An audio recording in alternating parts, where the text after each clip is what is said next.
Okay. All right. So we are recording. Can you guys still hear me? Are we all good? My computer is telling me that the internet is not working and that we got a problem. But you guys, give me a thumbs up. Can you hear me? All right. All right. Let's get started with the overthrow of Hawaii. Now, all right. So Hawaii. What number is this? Big number J, K?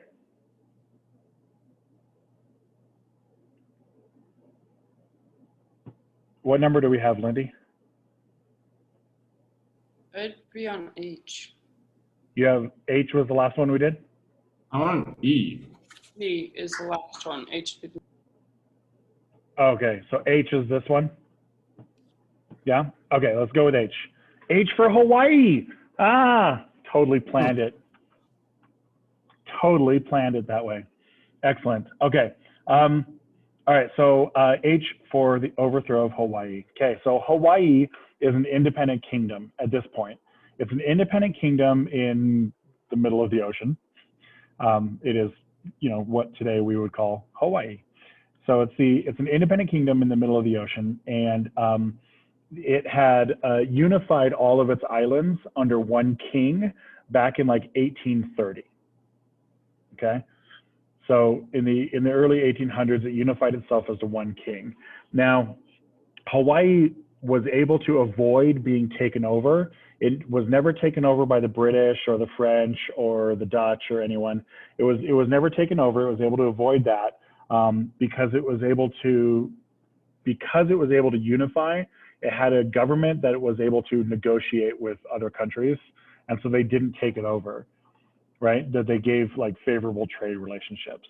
Now, Hawaii became a close ally with England for a significant portion of the century, right? Where this is why if you look at the Hawaiian flag today, it has the Union Jack on it, it has the British flag on it. It represents that Hawaii was a close friend with England. But over the 1870s and 1880s, Hawaii starts to become closer and closer with the United States. Hawaii has a series of kings who are all pretty corrupt, who are not very good kings, and they basically start selling off land to American businessmen. And so the American businessmen are, at this point, controlling about a little more than half of the island. And they've turned the island into sugarcane farms and pineapple farms. So they've turned Hawaii into sugarcane farms and pineapple farms. Now, Queen Liliuokalani, she's right here in our picture. So she's the last queen of Hawaii, okay? She's the last queen of Hawaii, and essentially what she does, when her father dies, and when she becomes the queen, she tries to reassert some of the control over Hawaii. Okay, she doesn't trust the fact that all these white people are controlling her islands and all these white people are controlling all the money. And she doesn't trust the fact that all these white people are basically making money off of her pineapples and her sugar, right? So what she does is tries to exert some of this control.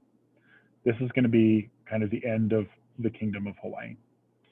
So John Stevens, this guy right here, he is the American ambassador. He's the ambassador to Hawaii, essentially, right? His title isn't technically ambassador. I forget what his title is, but he's basically the ambassador, right? He represents the U.S. government there, and he gets together with the other white business leaders, most prominently this gentleman right here, Mr. Dole, Sanford Dole.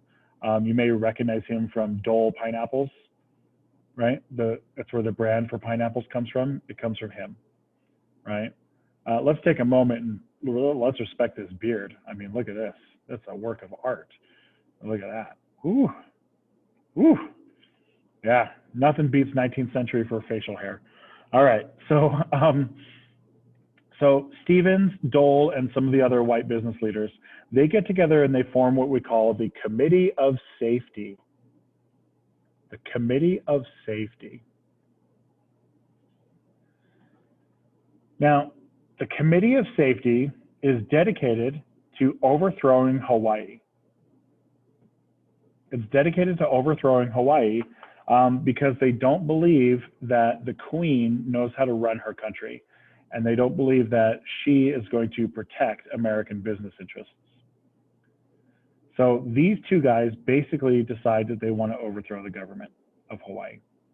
Stevens writes letters to Congress and says, hey, he says, the pear of Hawaii is like a pear. He's calling it like a pear, like the fruit, right?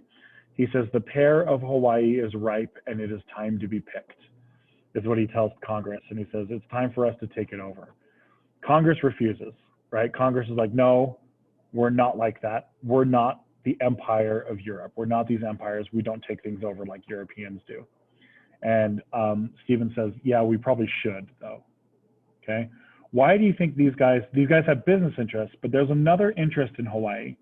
Why is Hawaii so important to control? What do you think? Rain, what do you think? Or Will, what do you think? Tourism. Tourism? No, tourism doesn't really exist yet at this time period. Tourism comes later. That's like a post-World War II kind of thing. What do you think, Rain? If I remember, there's like, what was it? I did an assignment on this where it was like, it had something to do with war and transportation, I think. Like transporting. Yeah. Lindy, what do you think? Did it put us between Japan? So, like strategic positioning? So at this point, Japan is just barely starting to act. They're barely starting to like unify and stuff. So Japan's not a threat yet, but you're right. Japan will be a big threat, right? Hawaii is halfway across the ocean. Okay, so you need to put in your notes, why is Hawaii important? It's halfway across the ocean.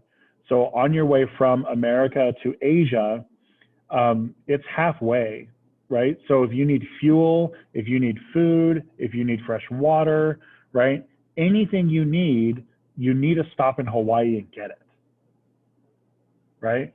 He who controls Hawaii controls the Pacific Ocean because Hawaii is like smack dab right in the middle, right? It's a nice it's big, it's got lots of space on it, it's got lots and lots of places for you to dock your ships. It has some nice deep water ports that big ships can go right into. We call that port Pearl Harbor, by the way, right? Sounds familiar? Yeah. Hawaii's location is like one of the most important locations in the world, right? It is the access point for everything going between Asia and Europe. And that's why that's why the Americans really, really want it, right? The Americans have business interests. We're starting to do business with China, with Japan. We're starting to do business with Europe, with Asia a little bit, and we want to establish that. So Stevens and Dole get together, and they basically say, we're going to overthrow the government. The USS Boston, a naval ship, lands in Hawaii to get refuel, right? To get like coal and pineapples and stuff. Okay, pineapples are super, super important because they have vitamin C. Right? Why do you need vitamin C? Why is it really, really important for ships to get vitamin C? Scurvy. Yep, there you go. It's scurvy, right?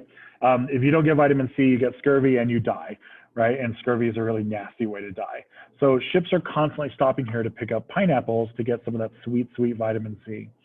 And so USS Boston lands in Hawaii Harbor, and Ambassador Stevens goes out to the Boston, to the commander, and he says, I'm the ambassador of the United States, and I'm here to tell you that we've been authorized to overthrow Hawaii. Now, did Congress give him permission to do that? Congress did not give him permission to do that. But the Marine captain, the leader of the Marine Corps who's on that ship, he's like, well, okay, let's do it. And so they overthrow Hawaii. This one ship basically overthrows Hawaii. Here's the American Marine Corps standing outside of Queen Liliuokalani's palace, right? They basically overthrow this government, and they have her trapped in the palace, right? And she's like, what the hell's going on here? Why are you guys doing this? And Stevens says, we're the Committee for Public Safety. You don't know how to run your own country, so we're going to do it for you. She, Christ foul. She emails, or doesn't email, she writes a letter, doesn't email, she writes a letter to the Congress, to the US Congress, and she basically says, this is my country, why are you doing this? You know, you guys said you were my ally, you said you were my friend, why are you doing this? Essentially is what she says. And Congress comes back to her and says, what do you mean? We don't even know what you're talking about, right? Stevens then writes a letter and he says, congratulations, we've overthrown Hawaii and we didn't even lose a man. We overthrew Hawaii. And again, Congress is like, what the hell, man? What are you doing? Congress actually denies it for years.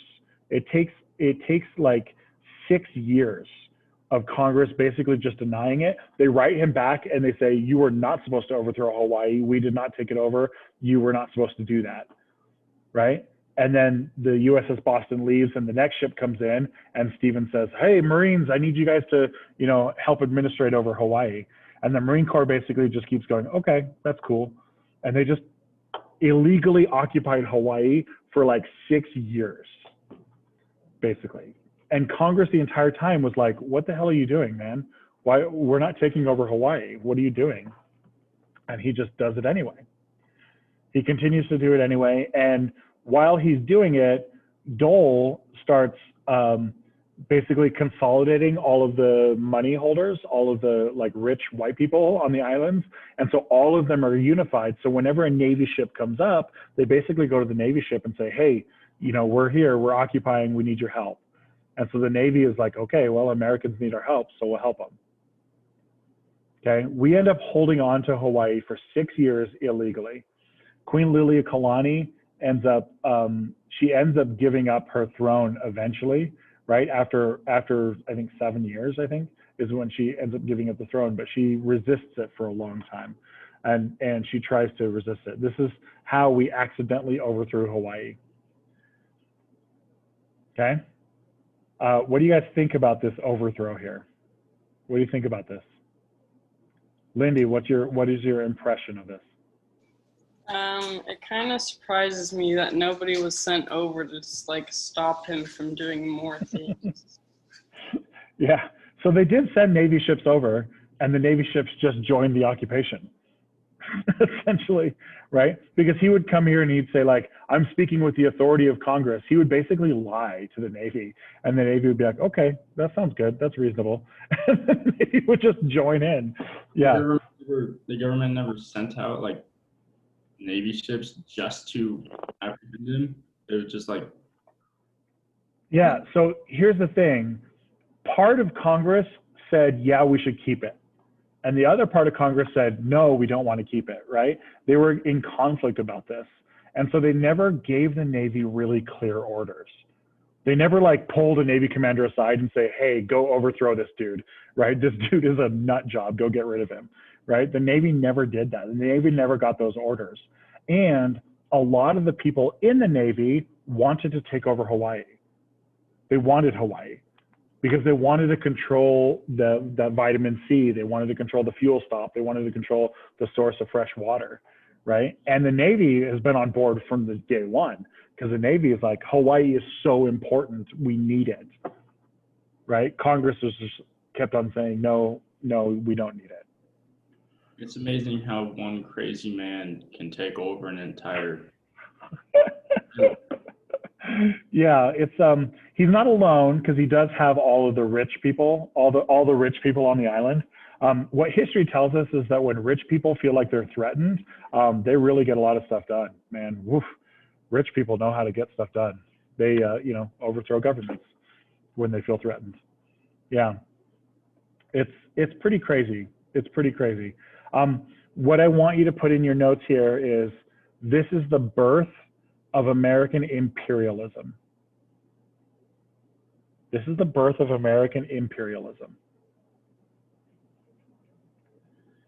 So prior to this, the United States had always been anti-imperial, right? We overthrew the king. We were the democracy. We were the shining city on the hill, right? We were the city on the hill. We were the thing that everyone looked up to, because we were the ones who We were the ones who were that democracy everyone looked for. This is the start of us not being that. This is the start of us taking things over. And a lot of times when history teachers and stuff look back on this now, we look back at the time, it was kind of a joke, right? Like Congress didn't really pay a whole lot of attention to it. They had other stuff going on. Like it just wasn't a big priority for them. But we see it now today as the first step towards an empire. Within the next 10 years, the United States is going to overthrow like 7 countries. And we're going to start controlling parts of the world that we never controlled before, right? So let's start controlling those places. Let's move on. Let's see here. Yeah, let's do this. Okay, big number J, no, HI, right? I? Yeah, all right. So big number I is the USS Maine, the sinking of the USS Maine. All right, in February of 1898, we have a new president, President William McKinley. President William McKinley, who by all accounts is, you know, kind of an okay, unremarkable president. He's most famous for winning the Spanish-American War and being assassinated. Yeah, so he is like thoroughly gets a C in presidents. He mostly sucks. He's not like terrible. He just isn't good either. Anyway, so he's our president, William McKinley. And we have this situation going on, right?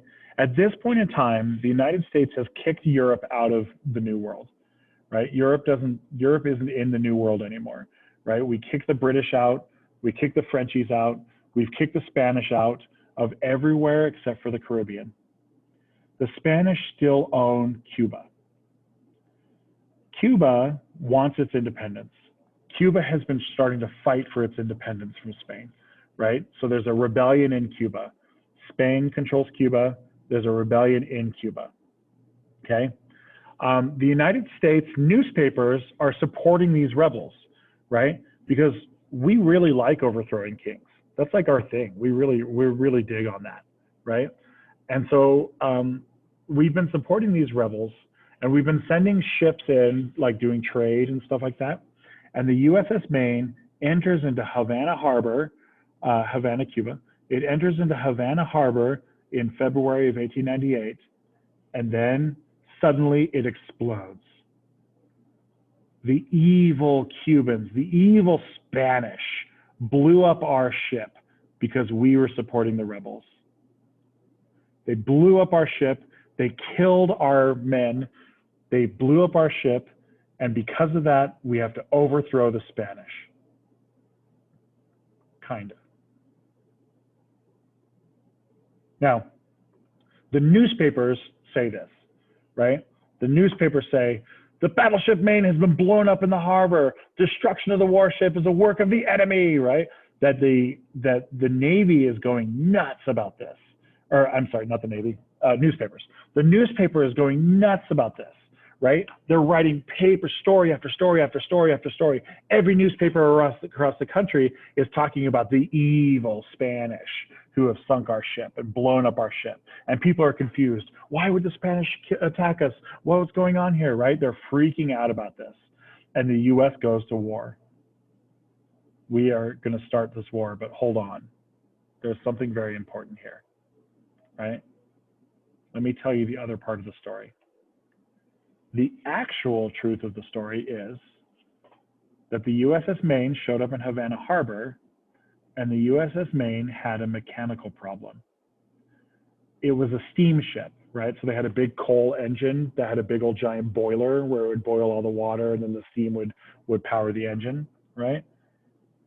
They stored the ammunition next to the water tank. What's going to happen? Exactly, right? Will give me a gesture of explosion. That's exactly what's going to happen, right?